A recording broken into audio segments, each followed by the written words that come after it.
Nos arranha-céus de Tóquio, Osaka e Yokohama, você domina as paisagens urbanas ao seu redor.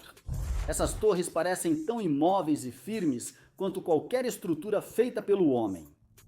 Fixadas ao pano de fundo da vida urbana diária no Japão, assim como em qualquer outra cidade desenvolvida do mundo. Imponentes, elas veem a cidade girar ao redor. Pessoas e o trânsito se agitam e elas permanecem imóveis como as peças que unem a cidade agitada. Se você já passou por um terremoto balançando o mundo ao seu redor, talvez saiba como é sentir que seu mundo ficou caótico. A percepção e perspectiva de objetos imóveis são apenas uma ilusão. Um objeto que não pode ser movido não consegue permanecer tão alto se o chão abaixo dele quiser sacudi-lo até o seu núcleo. No Japão, esses arranha-céus precisam se mover. Olá pessoal, bem-vindos de volta ao Civil Mentors. Hoje vamos ver como os arranha-céus no Japão são construídos e resistem aos frequentes terremotos na região. O que é considerado seguro em uma zona de terremotos? As ilhas japonesas estão no Círculo de Fogo do Pacífico e nas placas Eurasiana, Filipina e do Pacífico. Ela fica na margem onde uma placa é empurrada sob outra, acumulando grandes pressões. Um terremoto libera pressões que enviam vibrações capazes de destruir uma cidade. Em 2011, o terremoto de Tohoku foi um dos eventos sísmicos mais devastadores dos últimos tempos. No entanto, foi só um dos muitos que atingem o Japão todo ano. Por isso, todas as construções, até as pequenas ou temporárias, devem ser resistentes a terremotos no país.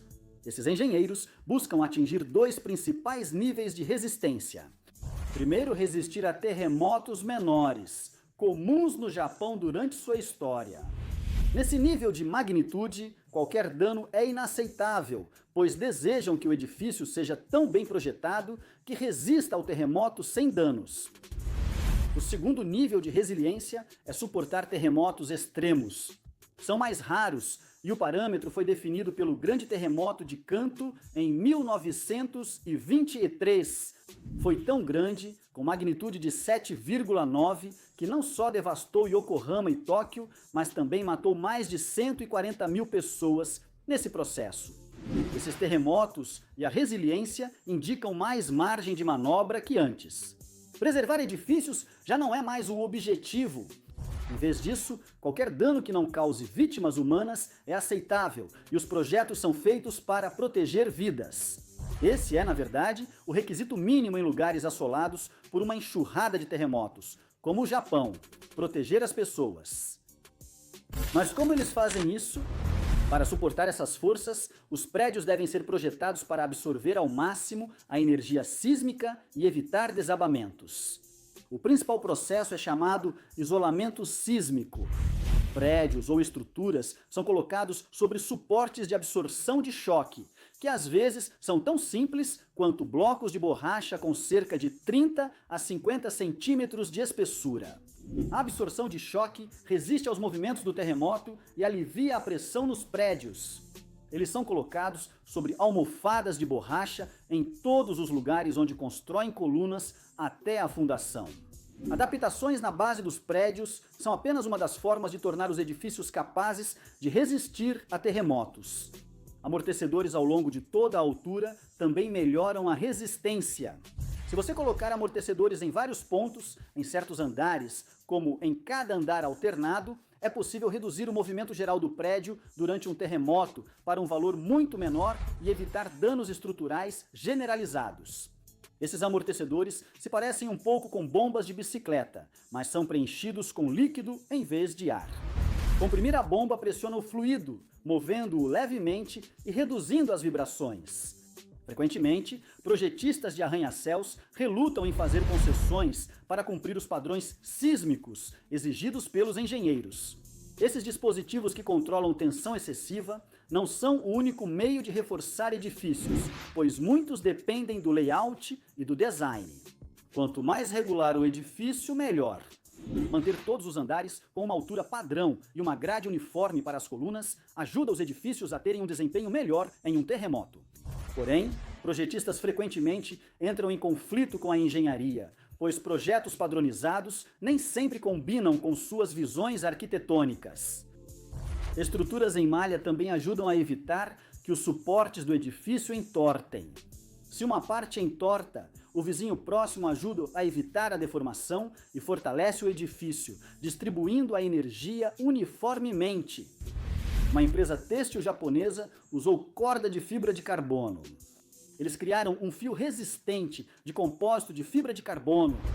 Eles buscaram reforçar a estrutura de seu novo showroom e laboratório em Nomi. Trabalharam com os arquitetos japoneses Kengo Kuma e associados para usar hastes desse material na ancoragem da estrutura.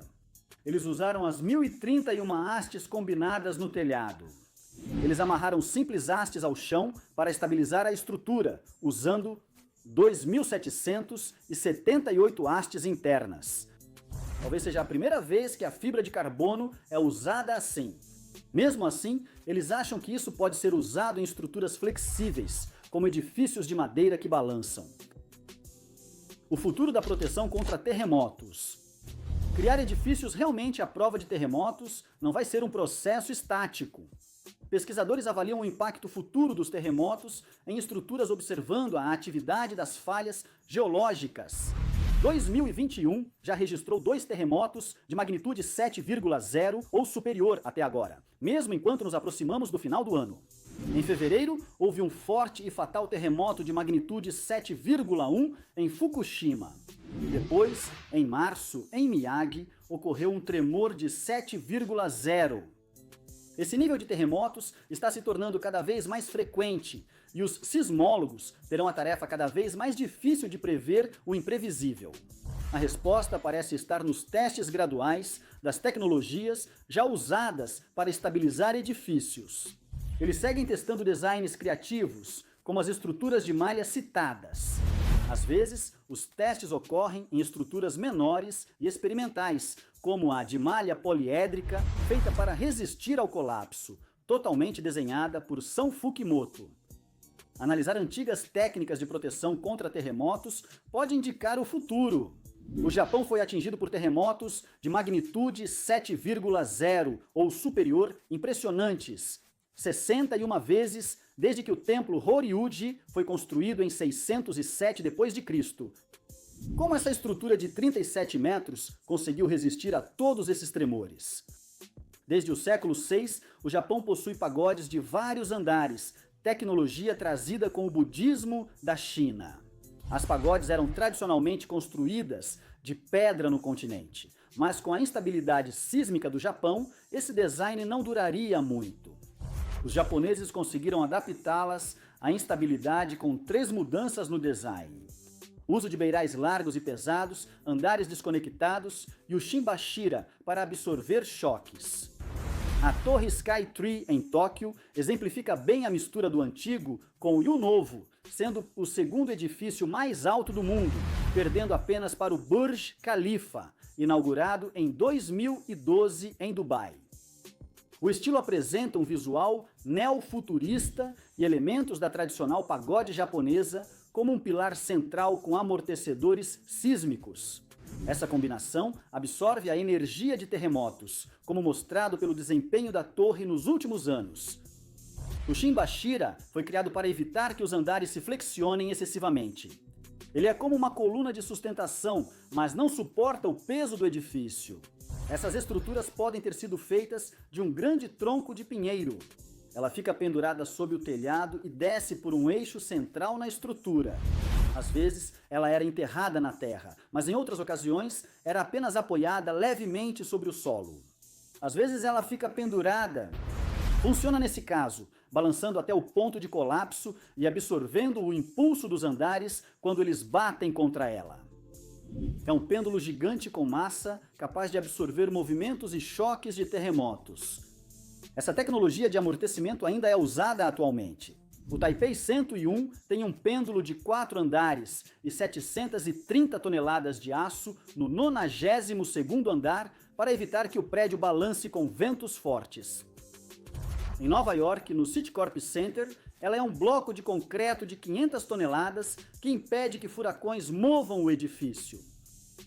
Inovações excepcionais seguem levando a tecnologia ao limite e impulsionando a busca por mais segurança.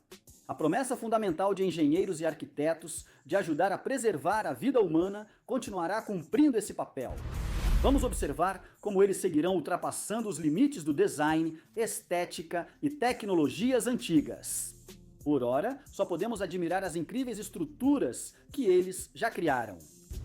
Já passou por um terremoto em um arranha-céu? Enfrentar um terremoto já é assustador, mas sentir o chão tremer a centenas de metros de altura parece surreal. Queremos saber sua opinião nos comentários ou se tem uma perspectiva que esquecemos. Se você gostou deste vídeo e quer ver mais conteúdos como este, não se esqueça de deixar seu like e se inscrever no canal com as notificações ativadas para receber mais vídeos assim. Isso é tudo por hoje. Obrigado por assistir. Até o próximo vídeo. Fique em paz.